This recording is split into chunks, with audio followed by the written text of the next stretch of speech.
Welcome to Talkin' Mets with Rob. Subscribe to the channel for all your New York Mets in-game live, pre-game, post-game, roundtable podcast, and all the breaking news for our New York Mets. Enjoy the show and let's go Mets.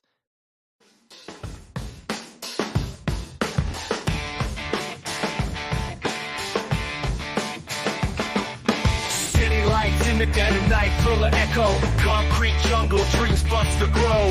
Mets in the air, chase glory, no fear. Broken backs, but hearts steer clear.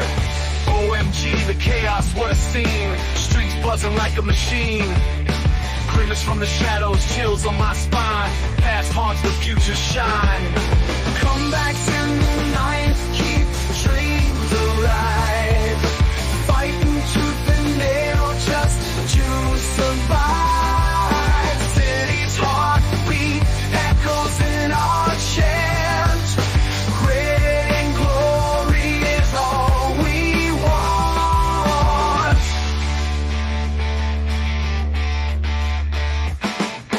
Brooklyn to Queens, hear the roar. From laughter to blood in every scar. Living legends made on this ground. From silence we scream, make a sound. Rising high, falling low, repeat again. Cycles of the game, addicted to the pen. Graffiti tales spray on the wall. Met saga, forever stand tall. Rivals smear, but we push on through. Every heartbeat bleeds, orange and blue.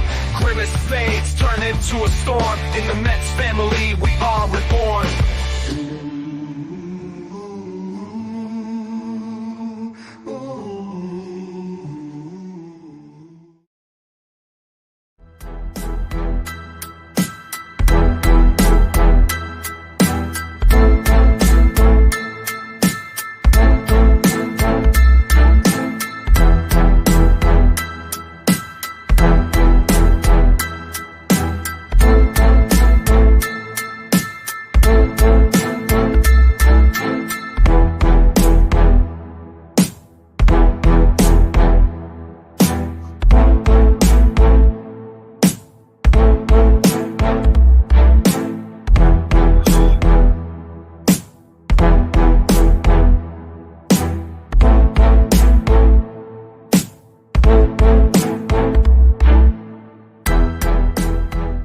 You are now watching the amazing Mets PreGame Show with your hosts, Rob and CP.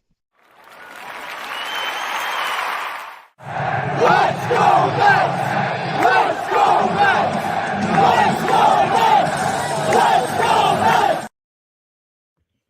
What's up, Mets fans? Welcome back to the Amazing Mets PreGame Show right here on the channel and, of course, on X. All right, Mets fans, so backs are against the wall.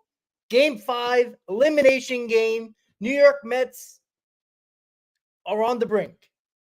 And it is time for them to play some damn New York Mets baseball. The Mets baseball that we have seen for the majority of this postseason. And they need to play better. It's pretty simple. Every game in this series, and you can even go back to the winning game 2, where there was a couple of errors and a couple of mistakes, a couple of walks that could have cost us, and we got away with it in game 2. Game 1, 3, and 4, we did not get away with it. Mistakes were made, too many walks, and you paid for those mistakes. And today is the day that you better not make mistakes, because your life and season is on the line today in game 5 with David Peterson on the mound. Thank you for tuning in, guys. Make sure you hit on that like button. We're going to carry you for about 45 minutes or so through the pregame, and we're going to get ready for game 5, right? We got to see better baseball here, guys. You know, yesterday was yesterday. Doesn't matter anymore. I told you about momentum after a game. I don't think it means much at all. You just got to play better baseball. When you got the bases loaded and 1 out, you can't not only get just 1 run through. That's not going to cut it, especially when you're down, down a run. You got to be better. We're down 2 runs. Excuse me. You got to be better. You got to be better. You got to put multiple runs on the board in that spot. You got to give your pitchers a chance. And I'm sorry, as many times as we're talking about Severino. We're going to talk about, Quintana yesterday. We knew going into this series that you were going to have to score runs. Sorry, you can't put up 0 runs, 0 runs, and 2 runs and expect to win. No coincidence that the one game you actually put more than 6 runs on the board, you won the ball game. We knew in this series, me and Chris brought it up, you got to score runs, especially against this Dodger team. You can't have these long stretches of not getting runners in and expect the Dodgers to put up zeros. You just don't do that. So the good news is that it's not over yet, right? Hector says it, and I'm going to bring it up again. A game to be played is a game to be won. It's not over until the final out in the bottom of the 9th, and the Dodgers win. That's it. Right? 3-1, it is not an astronomical deficit. It has been done before. Right? I'm not saying to be overly confident, or, I'm not even telling you that you should be confident. But until the final out is over in the 9th inning and the Mets are officially done, that's when they are done. And I go back to this entire season when people were calling them dead and buried. When Met fans and Major League and baseball, around baseball, continue to say, "Oh, this team ain't gonna make it. This team's done." 2 outs in the 9th in the wild card series, you were basically dead, right? When the Brewers went up 2-0, you're dead. And I'm not saying trying to compare the Brewers to the Dodgers, because that's really not fair to the Dodgers. But I'm talking about the Mets here. Dead in an elimination game. That's basically what they were in their last couple at bats in that series. Right? You got a whole game to be played here. Right? We always, how everybody talks about, you always hear it around, especially former Major League players or former professional players, sports players, in any sport, right? They always tell you the 4th game, especially in a 7-game series, the winning that 4th game is the hardest, right? Because you're going to have a desperate team, and make no mistake about it, the New York Mets are desperate. And when we get to the lineup, I'm going to explain to you why that what Mendoza did today is exactly what he was going to do, and it should have been done 2 games ago. But desperate teams will do anything to win that ball game, right? Because the Dodgers have a little bit of breathing room, right? Is it going to be the end of the world if they lose today? No, you're not going to see the Dodgers panic or the fans panic, right? It's just another game, right? You go into game 6. But you just have to, the 4th game is not easy to win. And it's been that way for a long time in multiple sports. Right? Am I saying that the Dodgers are not going to go out there and play not play well?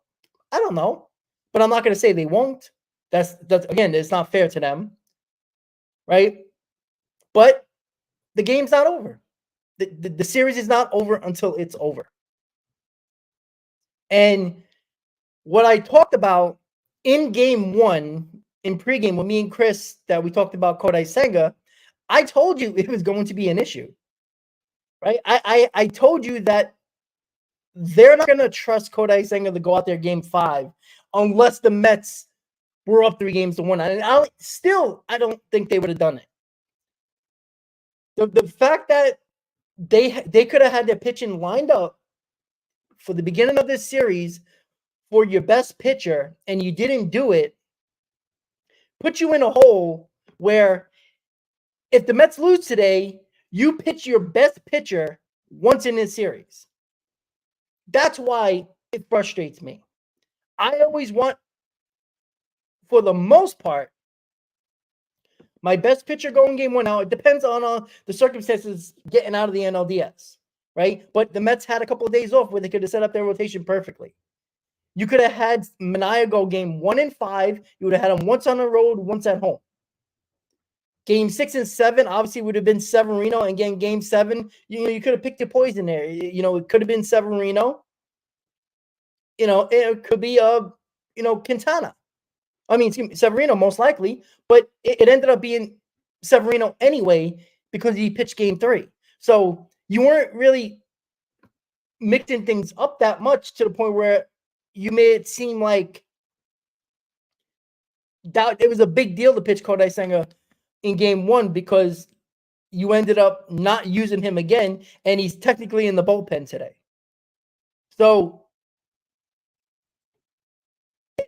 it annoys me because I told you this after the game yesterday, right? What is Mendoza going to do? And it's going to feel like desperation, which, let's be honest, it is, right? Putting McNeil in over Iglesias. Jesse Winker getting a start at DH, right? I told you that was going to happen, right? Flaherty, right? You heard Mendoza said that we're going to be lefty heavy. He said it in the post game for today's game. He clearly did that. But these moves now should have been in game 3 against Walker Buehler, who has been very, very bad against left-handed batters. That's why I got pissed off last night. I wasn't pissed off about the lineup as much as I was in game 3. Right? Because Yamamoto has killed lefties, so I understand putting more righties there because he killed lefties this season. But the problem is that game 3 was the perfect opportunity to put your lefties in there because the numbers dictated it. There was no analytics, there was no numbers that told you not to do that. It was a clear choice. Clear decision to make. Mendoza didn't make the changes, and he gets blamed for that. Now, again, this is not saying that the Mets would have won the ball game and the outcome would have been the outcome anyway. But I'd rather go down going with all the guys than leaving guys like that. Like Jesse Winker, who was a big part of this postseason run, you did not play in the first 2 games at home when he actually helped you win a ball game.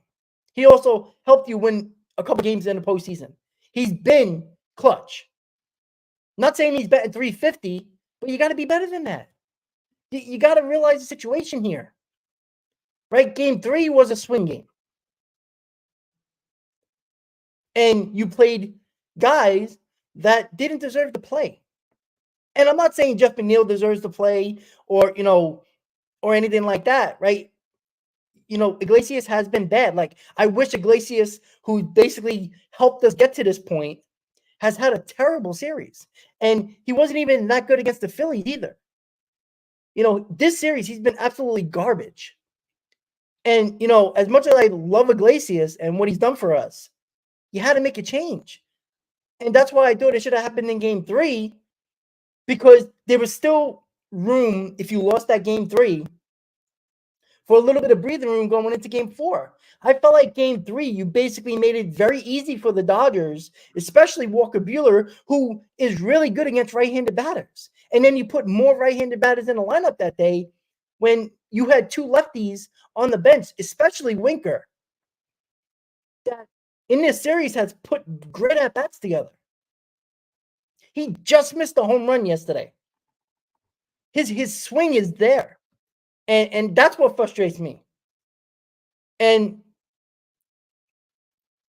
I'm not mad at Mendoza being desperate, because he should be desperate. You should do everything you can to win the ball game today, right?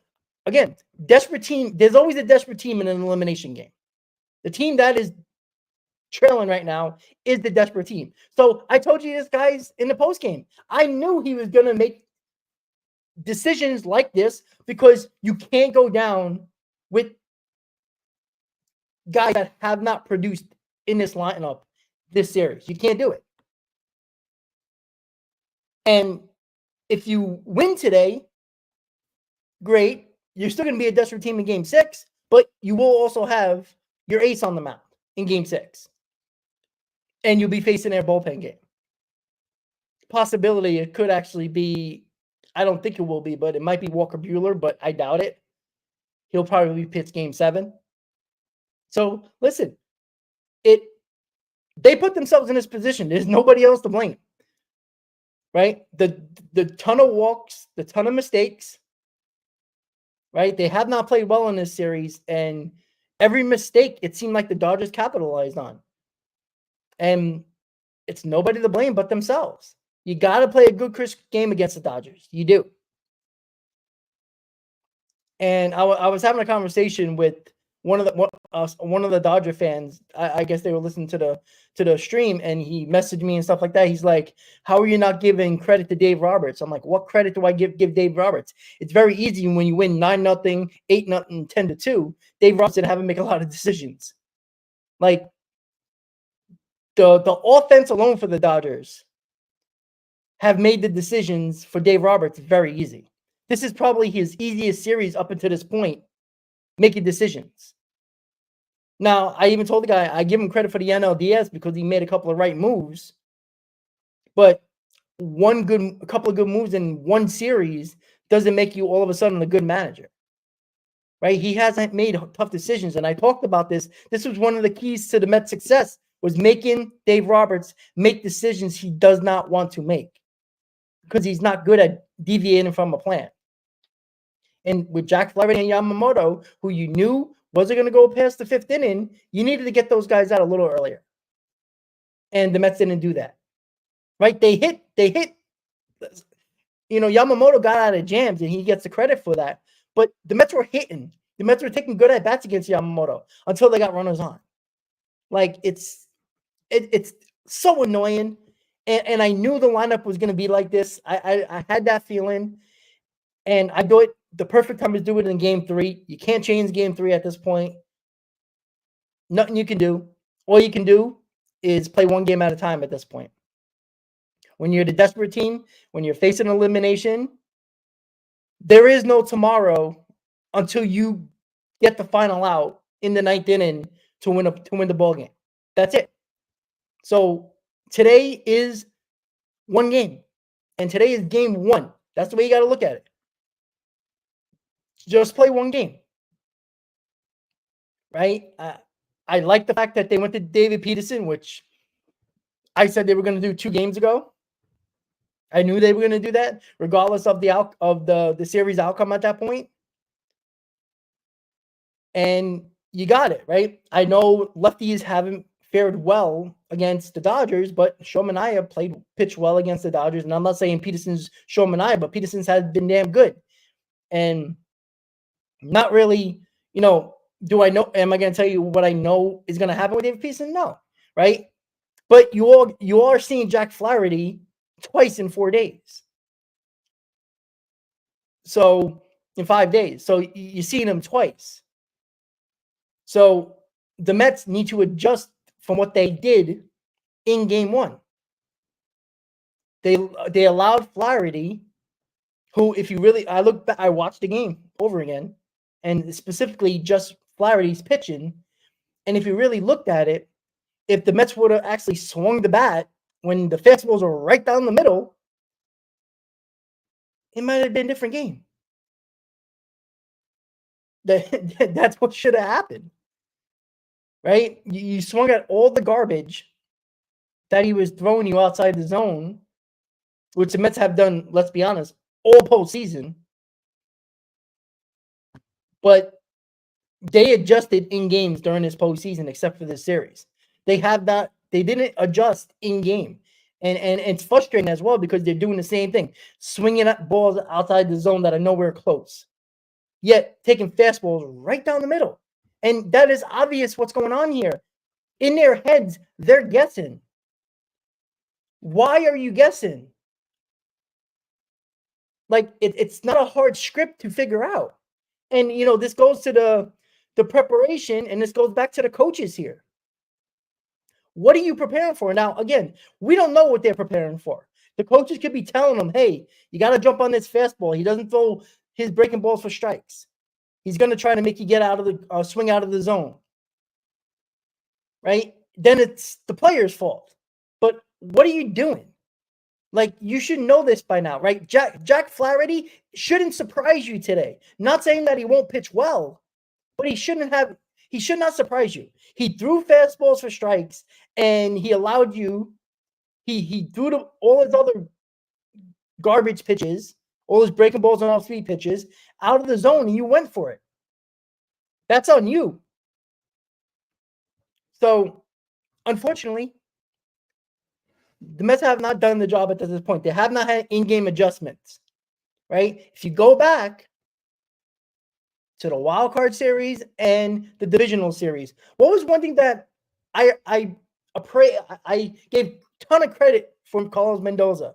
If things weren't working out early in the game, lineup-wise, he would make the switch. He would say, all right, JD Martinez, you're not doing well. We're pitch hitting for you in the 5th inning. He wouldn't waste time. In this game, in this series, he hasn't done any of that.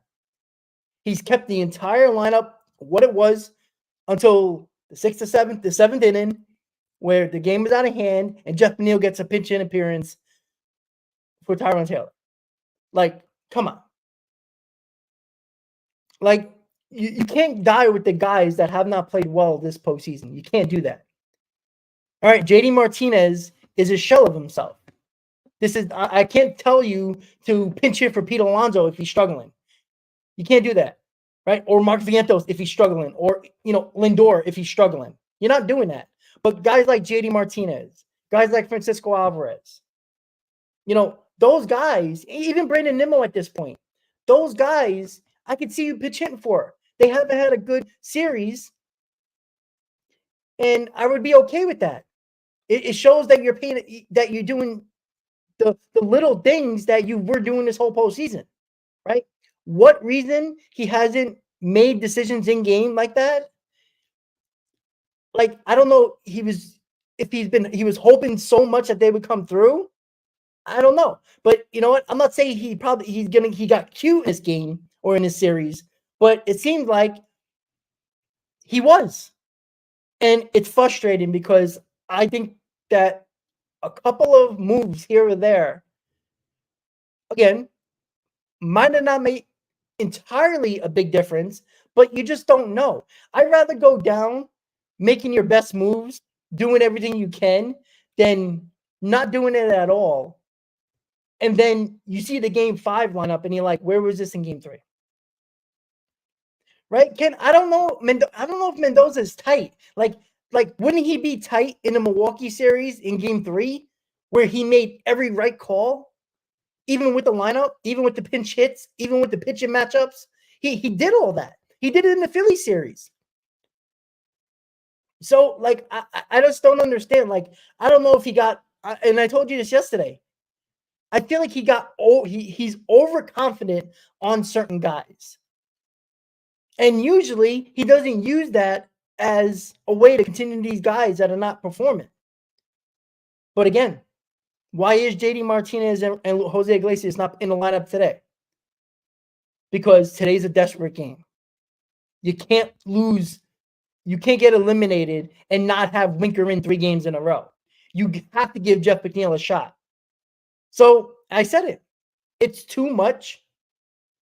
It ended up being a desperate situation, and exactly what he should have done in game 3, he's doing now.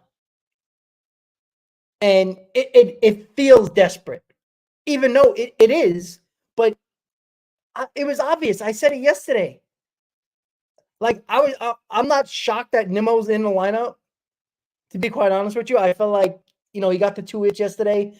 I feel like he's, we could have had a sac fly yesterday. He can't run. The ball was deep enough where he should have scored easily if he was healthy. He couldn't cut off a ball in left field that Nimmo would usually cut off. So that's the unfortunate part. But boo-hoo. I'm not feeling sorry for anybody. It is what it is, right? Nimmo's out there. I don't want to hear about your foot. I'm very honest about that, right? If you're playing, I don't want to hear about it. I see you limping, but what annoys me is that if Nimmo, here's the thing. I love that players play beat up and hurt, right? That shows guts. It shows that you want to be out there for your team, but you can't be stupid either and realize that you are hurting this team. And the better option is probably not you, even though a healthy you is a great option. But when you're not, you're the player that you should be because of that injury, you're hurting the team. So I didn't get it, but again, I figured Nimmo would be in the lineup. But what did I say? Jeff McNeil will be in the lineup tomorrow. I don't know where he would play. Left field, second base. I knew he was going to be in the ballgame. And then, of course, Winker was going to be in there. And Mendoza said it right after the game. We're going to have a heavy lefty lineup tomorrow. Well, you could have done that with Walker Buehler, and maybe the outcome would have been different. Because if you really look at Walker Buehler against lefties in that game 3, it was actually the lefties had the better at bats. The righties basically had no shot. Yet you had Iglesias and Martinez in that game. So I think it was over managing there. I think you were overconfident in certain guys, and when it wasn't working in the middle of the game, you needed to make changes, just like Mendoza did this entire postseason, and he hasn't done it in this series. Now, game 1 is what it is, right? It's game 1. Kind of got away from him rather quickly. Game 3 was the game where the game was still in hand up until probably the 5th or probably the 6th inning. There was still a chance there. That was when you should have pinched hit for guys. And not wait until the 8th inning to pinch hit for Tyrone Taylor with Jeff McNeil. There was opportunities there with people on where you left JD Martinez in there, where you left Alvarez in there, where you left a guy like Brandon Nimmo, who was clearly in pain, too much pain in game 3 to swing the bat. You see him wincing. That was opportunities to do it, and he didn't do it. I have no problem you being behind your players and feeling confident in your players, but you got to read the room in game. That's why I'm saying Mendoza hasn't had a good series against the Dodgers here. But, what he did today for game 5, it's like, okay, well, that was clearly what you were going to do. Like, this isn't a shock. This shouldn't be a shock to anybody.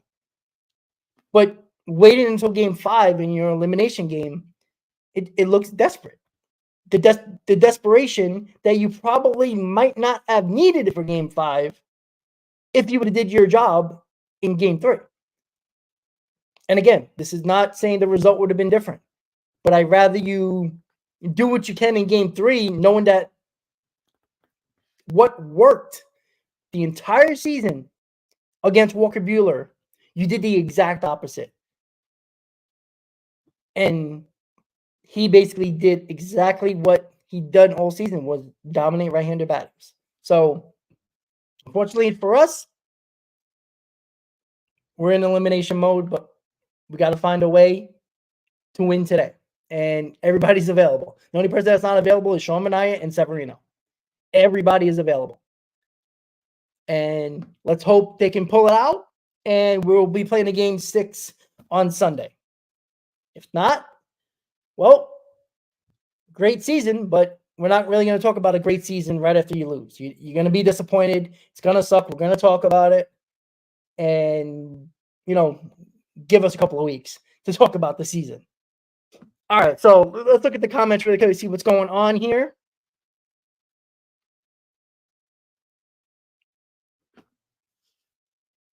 Ken, I would have played Acuna at second base. You see, I wouldn't have been mad about that. I think that would have been a good move. Put Acuna at second, McNeil in left, and put Winker as DH.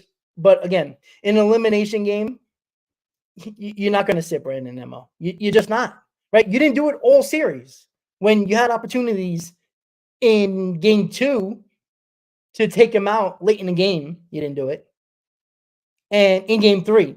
You could have done it. That was the perfect time to do it, right? It was tied 1-1, right?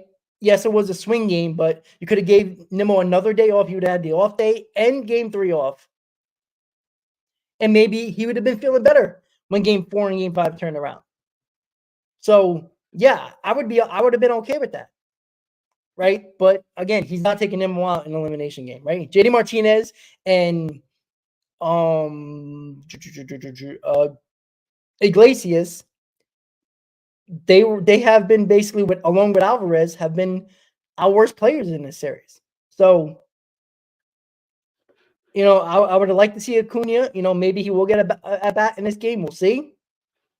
But listen, it is what it is, right? It's not fun, but you got to do your job, right? I continue to say this. I think if you would have done your job, limit the mistakes, and play good fundamental baseball, you would have been better off in this series at this point. I don't think the series would have been 3-1. But you can't walk 30 batters, and you can't make stupid mistakes on the field. You've seen it in Game 3. You try to go to second base, Alvarez, when you could have just got the out at first, and that inning would have not materialized into 2 runs. And Severino couldn't catch the ball. He catches one of those balls, it's already 2 outs, and you're not even talking about more than one person on base, and you would have got out of the inning. So a lot of things there that is a problem. And it's got to get fixed today. If it doesn't go fixed, you're packing your bags and going home. That's it. Season over. We're 2-0 in elimination games. Let that sink in. Let's see, Juan. What do you got? You got Mets most likely lose this game, but if we do win today, I think there's a good chance we go 7. Again, not likely we come back, but if the Mets do, yeah, absolutely. Look, you have to think like that. If you're not going to be a fan to think like that, that's fine, because, there's always that pessimism as a fan, especially a Mets fan. So I get that. But yeah, I mean, you win today, the Dodgers are pitching a bullpen game in Game 6 with Manaea on the mound. Like, clearly that favors the Mets. The Dodgers have used a ton of bullpen in this series, right? Not saying that the Dodgers bullpen isn't good. Obviously, they're really damn good. But using a lot of your guys in 5 games, right? Because Dave Roberts is going to use Jack Flaherty is going to have a short lease. If he doesn't have it, he's going to the bullpen right away, and that's going to use a ton of morons. And if the Mets pull out a win here, you got a Game 6 bullpen game where how many guys are really available that he's going to trust in Game 6 when you have Sean Manaea on the mound? So yeah, this is not me saying, oh, the Mets are going to win the series. I don't, who the hell knows? But it's a good sign if you win Game 5, knowing that there's a bullpen for the Dodgers going in Game 6 with Sean Manaea on the mound. So, look, you got to get to Game 6, right? Game 6 is irrelevant until you get the final out in Game 5, and you win. And look, you got to score runs. I'm sorry to say, right? If you really look at if you look at the games, you're like, wow, the Mets had no shot. Yes, they had a shot in Game 1, they had a shot in Game 3, and they even had a shot yesterday to pull closer or even go ahead in the game. Each one of those games, they had opportunities when the game was either 1 run down or 2 runs down, and they could have got closer, tied the game, or went ahead. So the games didn't really get out of hand until like the 6th, probably like the 6th inning, 7th inning in those games. That was when they tacked on 2, 3, 4 runs. So the games are a lot closer than the score if you really pay attention to what happened in the game, right? Each time in Game 1, 3, and 4, the Mets had opportunities when they were down a run or 2. And they even had opportunities when they were down by 3 in both games, in the last 2 games. And they couldn't come through and get a little bit closer and cut that lead. So, well, win today and we talk about tomorrow a lot more. Right? Because it really doesn't matter if you don't win, right? You got to play better, right? This needs to be a game where everybody's focused. Everybody got to know what they are doing before it happens, right? Alvarez in that situation, you need to know what's going on. The runner was too close to second base to try to make an aggressive play at second base to get the lead runner in the 2nd inning. Too early to worry about that. It wasn't the game-tying or game-winning run that was going to second base there. In the 2nd inning, who cares? It's one guy on second base in the 2nd inning. That throw allowed Severino to do a tremendous amount more pitches, and you put more pressure on your pitcher. You got to be aware of that. So you got to limit the mistakes today. The mistakes continue today, you're not going to win unless you pull one out of your ass. And that's what pisses me off more. Listen, losing is losing, regardless of how you do it. But continue to come on the post-game shows and talk about the tremendous amount of walks, especially the 2-out walks. The 2-out walks have killed this team. 2 outs, nobody on. Why are you giving non-competitive pitches to Max Muncy, to Ohtani? I'd rather you challenge them with nobody on, because a solo home run doesn't destroy you.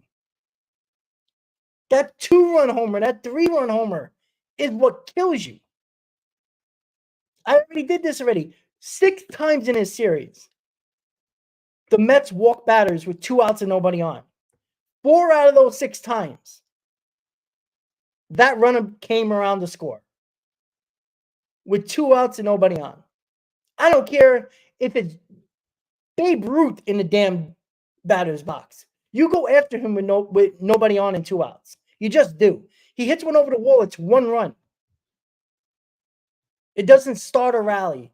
It doesn't give you the opportunity of hitting a 2-run homer. Like, it's just, it's crazy. Daniel, you're not going to stop giving Pete Alonso playing time. All right, you're just not doing that. All right, he's actually been one of your better hitters in this series. Him and Vientos, if you look at the numbers, they've had the best at bats. Even Lindor has struggled more than Pete Alonso in this series. So, you know, Alonso has put better at bats together. Now, the power is not there, but he's actually had better at bats. He's actually, you know, got a few more base hits. So again, I need the power from Alonso, but that's not a right statement at all. Yeah, Ken, it is desperate times. And again, I'm not mad that Mendoza is making desperate moves, but the easier moves were ready to be. I mean, it couldn't have smacked you in the face any harder in Game 3. It was obvious.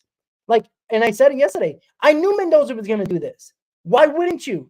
You are not going to go down in an elimination game without making some changes that were obvious changes. You couldn't bring out JD Martinez in an elimination game when he was terrible the last 2 games. And he had Jesse Winker on the bench. Same thing with Iglesias. Them two has been, him and Alvarez, Iglesias, and Martinez has been the worst 3 hitters in this series. Completely like non-existent.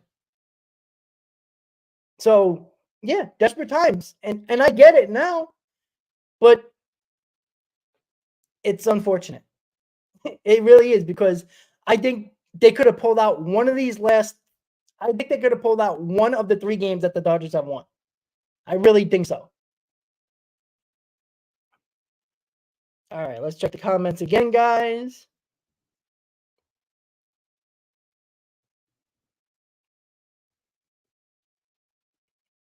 All right, here we go. Rafi, I do agree with you.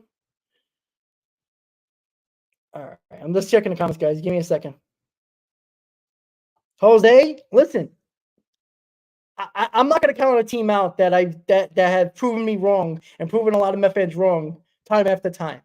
How many times were they called dead, and they proved us wrong? And again, I'm not saying they're going to win this series, but would I be shocked if they take this to a Game 7? Why would you? Right? You might lose Game 7, but I tell you right now, that would be amazing. That would be crazy.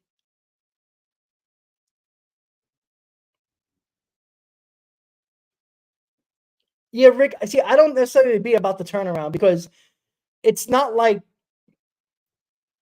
these guys are getting a ton of rest. All right? They've thrown a ton of pitches in the last 2 series with minimal days off. And again, they can still be really good. I'm not going to say you that they're not. But I've heard that story before, where, oh, the series is a wrap before it's over. Talk to the Yankees. Right? Nobody's dead until the last out in the 9th inning. So, and the weather not facing the well, JP. I mean, it's not terribly cold in New York. It's not the end of October where you're probably getting 30 degrees. It was actually warmer yesterday than it was in Game 3. It hasn't been extremely cold. So I don't want to say, oh, with the weather is an issue. It's not. Not yet.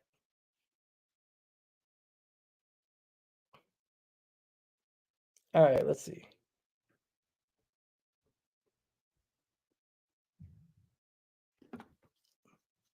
Well, hey, listen, guys. What we got to do here, and what the Mets got to do here, is just stop leaving all these runners on. If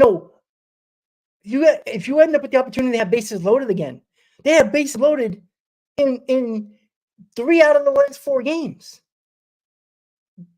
2, 3, and 4, they have bases loaded each game. Early in the game, where the game was still in hand. 1 base hit scores you 2 runs. Like, that's the difference. A tremendous amount of times the Mets have had bases loaded back-to-back games. And they scored 2 runs in those 3 games from that bases loaded. You can't do that. It's hard to win that way. Because, again, now you got to ask your pitcher to be almost perfect again. So you can't continue to let them get away with that. Because you're going to have a hard time winning. The Dodgers are that good. And you got to do it today. I don't care how you do it. Find a way to win. I don't give a shit. I don't care how you win. The same way I didn't care how we lost. But it's the little mistakes that have cost you.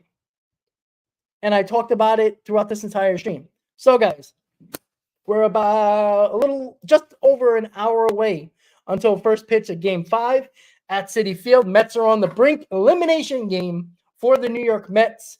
Desperate times call for desperate measures, and Mendoza does that with the lineup. So there you go. Your lineup is Lindor, Nimmo, Vientos, Alonso, Winker, Marte, Taylor, McNeil, and Alvarez. The Dodgers are 1 win away from the Fall Classic, World Series, and they got Jack Flaherty on the mound, and the New York Mets have David Peterson. I will be here for the post game, win or lose. We don't shy away from the losses, guys, even if it ends our season. So make sure you tune in. And again, this stream is going to redirect you to the post game stream. Hit that like button early, everybody. The more likes we get before the stream, it stays at the top of the list for anybody who wants to see this type of content. So with that said, guys, enjoy the game. Let's go, Mets. And I'm speaking about a Game 6 in the post game with you guys. Hopefully that happens. Let's see if the Mets play a good, crisp game in Game 5. Do or die for our New York Mets. Have a good day, guys. Enjoy the game, and I'll see you later tonight for the post game. Let's go, Mets. Have a good time, guys. Enjoy the game.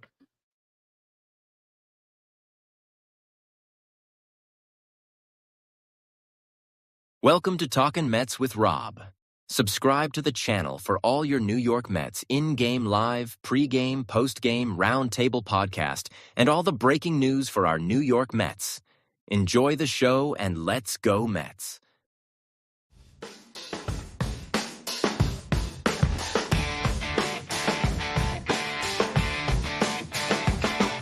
City lights in the dead of night, full of echo. Concrete jungle, dreams bust to grow. Mets in the air, chase glory, no fear. Broken backs, the heart steer clear.